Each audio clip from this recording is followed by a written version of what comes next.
let's go ahead and finish up number 24 in the practice exam. We are going to do E now. So I talked about A, B, C, and D in the previous video. So EA is asking, use the regression line, predict how far the lean will be in 2008. Alright, so we're going to predict for 2008 by using the least squared regression line that we calculated. And remember, we calculated by putting all these points into list 1 and list 2 and going stat, calculate, number 8, and enter on that. And we're given all this information, our y-intercept and our slope. And so let's put it into the equation of the line. So y is equal to a plus bx. So the equation of the line is right here. So let's put in 2008 for x, and let's see what that yields for y. And I'll just do it directly in the calculator and see my x here. Obviously, that's where I put x, or that's what I'll put 2008. So I'm going to go 1 point, and notice I decided to go with 4 decimal places just because all the points in the questions here on lane is 4 decimal places. But again, it doesn't really all you really need to do is just to 2 decimal places, and that should be fine. Okay, so 1.1233, right, A, plus our B is 9.318, sorry, 3187 times 10 to the negative 4. I'm going to put another parentheses here.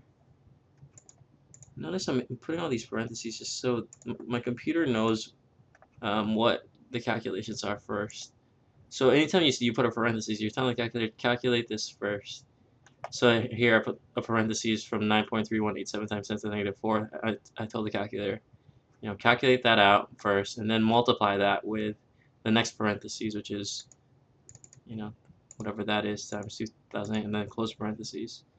And then add everything about 1.1233. So there's a precedence that the calculator has to follow when you're doing arithmetic like this. Okay, so let's press enter, and so y is equal to 2.994494. Okay, 9496. Write that down. Y is equal to 2.99. Go back. 44 or 45, just to approximate to 4 decimal places. So that's essentially E, right? You predicted for 2008. You're gonna have to show this as work, right, to get full credit for the question. So letter F is asking, are there any reasons that the prediction may not be valid? Explain why or why not. So for F, you're gonna have to say that you could start it off by saying our correlation is strong. So our correlation R is strong, and the scatter plot does show a linear form, and those important details are those 2 details are important because the only way that you could ever accept R is if the linear, or if the form is linear. Sorry if this is confusing. Anyway, but although it is linear and the R is pretty strong, what you're doing here is an important principle that was taught in chapter 5, and that's an extrapolation, right? Because when you're predicting for 2008, that's way beyond what your data is, what data you have. And so when you're predicting that far away from your range, we call that an extrapolation.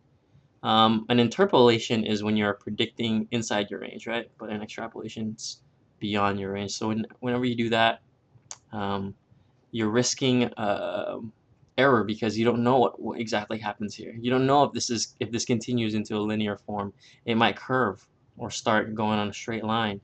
So those are the reasons why the prediction might not be valid. You can just say because 2008 is outside the range, and it's an extrapolation. So that's it.